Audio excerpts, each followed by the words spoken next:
Suai dan tamat menjadi punca 250 orang pelajar terkorban dalam tragedi kapal MV Sewol. What are we waiting for? Let's get started.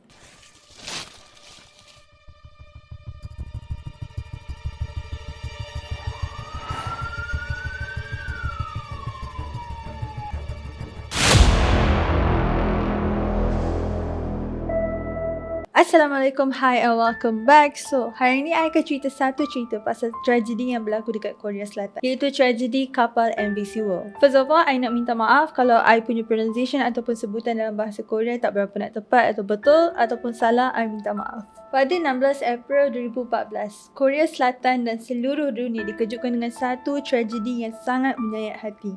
Kejadian tu dianggapkan sebagai tragedi terburuk dalam maritim Korea Selatan disebabkan hampir 300 nyawa terkorban dan sebahagian daripadanya adalah pelajar sekolah menengah. Dan kalau korang nak tahu, kejadian ni berlaku disebabkan cuai dan kelalaian manusia sendiri. Kira-kira pukul 8.30 pagi pada 16 April 2014. So kapal MV Sewol ni, diorang telah memasuki satu perairan ataupun terusan Menggol dekat perairan Korea Selatan. Dan kapal MV Sewol, diorang pernah berlayar melalui perairan yang sama sebelum ni. Satu pusingan telah dibuat secara tiba-tiba selepas 10 minit dan menyebabkan ferry ataupun kapal tu menjadi condong. Lepas tu Kelasi ataupun dikenali sebagai orang yang mengemudi ataupun membantu dalam operasi dalam penyelenggaraan ataupun pelayaran kapal, diorang ni semua keluar daripada kabin lepas diorang dah sedar yang kapal tu dah mula condong. Pada pukul 8.50 pagi, MV Sewol tu dah condong sebanyak ataupun menyengit sebanyak 30 darjah dan bekalan lampu semua dah terpadam. So diorang mula perjalanan dalam 8.30 pagi. Selepas 10 minit kapal tu dah mula condong dalam 8.40 macam tu. Dan 8.50 dah 30 darjah kapal tu condong dan tak ada lagi bekalan lampu. Waktu kejadian, kapten kapal ada dekat kabin dia sendiri dan dia terus bergegas dengan lasi pengemudi yang lain untuk ke bilik kawalan. Pada waktu tu, ketua jurutera dah matikan enjin kapal. Jadi kapal ni dah tak boleh nak ubah arah sebabkan enjin dah dimatikan dan hanya hanyut ke tepi. Kapten dan kelasi kapal, diorang bagi arahan dekat semua penumpang suruh pakai jaket keselamatan dan duduk dekat kabin masing-masing. Tapi dalam pukul 9.30 pagi macam tu, hampir 100 ke 160 orang penumpang, diorang decide untuk lompat keluar daripada kapal, selamatkan diri diorang. So kapal tu ambil masa dalam masa 2 jam untuk tenggelam sepenuhnya. Korang bayangkan tragedi ni, hampir 304 orang penumpang dan anak kapal terkorban. Dan yang berjaya diselamatkan hanya 172. 9 orang yang tak dijumpai dan dianggap telah meninggal. Selain daripada tu, 304 orang mangsa yang terkorban tu adalah 254 pelajar sekolah menengah dan juga guru daripada sekolah menengah Danwon di Bandar Ansan. Ada satu gambar ni yang menunjukkan hari graduasi pelajar sekolah menengah yang terkorban. So dekat atas kerusi ataupun tempat duduk pelajar yang terkorban tu ada bunga. So I rasa gambar ni sangat sedih dan menyayat hati sebab korang boleh tengok dekat belakang gambar ni juga ada ramai orang macam tengah tengok kursi-kursi yang kosong. Tapi orang ramai ada beberapa persoalan yang macam pelik. Kenapa mangsa-mangsa yang awal yang berjaya diselamatkan adalah kapten kapal, ketua jurutera, ketua kelasi dan timbalan dia. Kapten kapal dengan petugas yang lain, diorang berjaya selamatkan diri diorang. Lepas diorang keluarkan arahan, bagi tahu penumpang semua suruh berada dekat tempat masing-masing. Tapi diorang tahu dan diorang biarkan yang mangsa-mangsa tu karam sekali ataupun tenggelam sekali dengan kapal tu. Jadi lepas tu ada satu siasatan rasmi yang telah mendedahkan bahawa kesilapan dan kelalaian manusia ni lah yang menjadikan tragedi kapal MV Sewol tu tenggelam. Kesilapan ni bukannya sebab kapal tu tenggelam je, tapi telah menyebabkan jumlah yang terkorban tu terlalu banyak. Menurut lagi satu laporan rasmi, kesilapan utama dan yang terbesar adalah percubaan untuk membelok kapal secara tidak munasabah.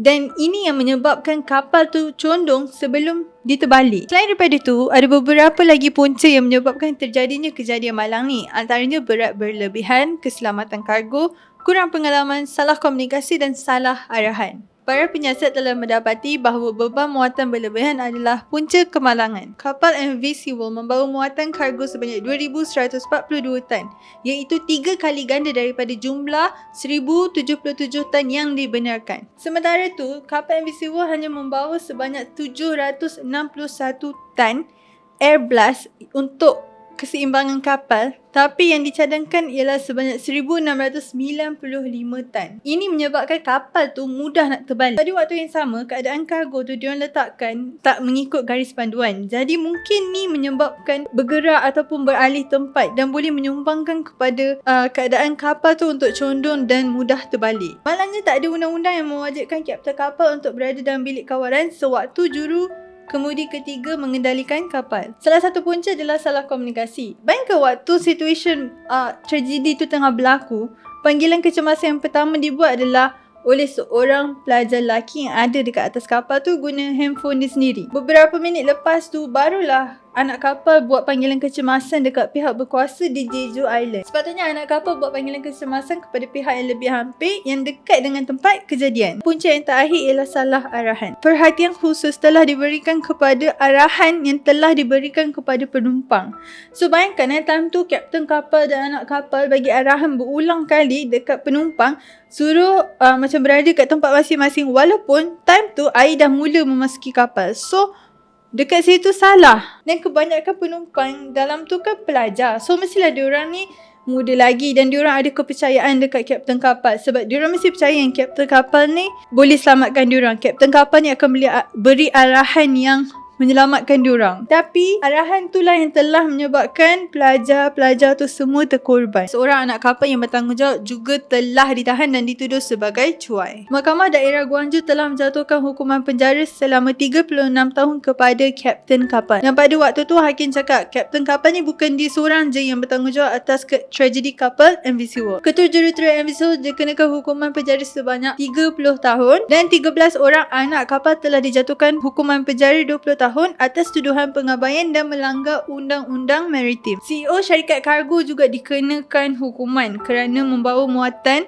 berlebihan dan dikenakan penjara selama 10 tahun. Dan waktu tu ada 6 orang pekerja syarikat kargo, diorang pun dijatuhkan hukuman penjara. Pada 2015 setelah rayuan dibuat, hukuman kapten kapal dikurangkan kepada 25 tahun iaitu penjara seumur hidup, manakala 13 anak kapal yang lain dikurangkan kepada 12 tahun. Hukuman ketua jurutera juga dikurangkan kepada 10 tahun dan CEO syarikat kargo kepada 7 tahun sahaja. Jadi ada beberapa pengajaran yang kita boleh belajar daripada tragedi kapal MV Seawolf ni, dan dia berlaku actually bukannya atas teknikal kapal, dia berlaku atas kelalaian manusia sendiri. Jadi disebabkan diorang ni gagal mematuhi peraturan dan kurang prosedur juga telah menyumbangkan kepada tragedi kapal MV Seawolf. Pengajaran yang lain yang kita boleh ambil daripada tragedi kapal MV Seawolf, contohnya waktu juru kemudi ketiga tu, dia kan tak ada pengalaman dan dia tengah memandu kapal tu. Sepatutnya kapten tak perlu pun berehat dekat bilik dia. Dia patutnya ada dengan juru kemudi ketiga sebab dia ni tak ada pengalaman dan sebab itulah dia membelok secara tiba-tiba. Lagi satu, kapal ni diorang bertolak lambat 2 jam. Diorang lewat 2 jam. Jadi diorang tambah speed ataupun kelajuan sebab nak kejar masa. Diorang nak maksimumkan keuntungan. Diorang tak kira lebihan muatan kapal. Tapi benda ni telah mengorbankan banyak nyawa. Dan benda ni tak ambil kira pasal keselamatan. Media tempatan melaporkan bahawa pihak berkuasa tidak melakukan operasi mencari dan menyelamat yang tepat ketika kemalangan berlaku. Dan pengajaran yang lain yang paling obvious sekali kapten kapal lah. Dia boleh bagi arahan penumpang suruh stay ataupun berada kat tempat masing-masing dalam kapal tu, walhal dia sendiri lompat ke dalam laut untuk selamatkan diri dia. So benda ni paling obvious sekali. Dan lagi satu, anak-anak kapal tidak diberi latihan pengurusan bencana yang sepatutnya. Jadi waktu bencana ataupun tragedi tu berlaku, anak-anak kapal tu semua diorang tak prepare dan diorang tak tahu macam mana nak handle situation tu. Jadi itu saja. Macam biasa korang jangan lupa like, subscribe, comment and share. Thank you and see you again.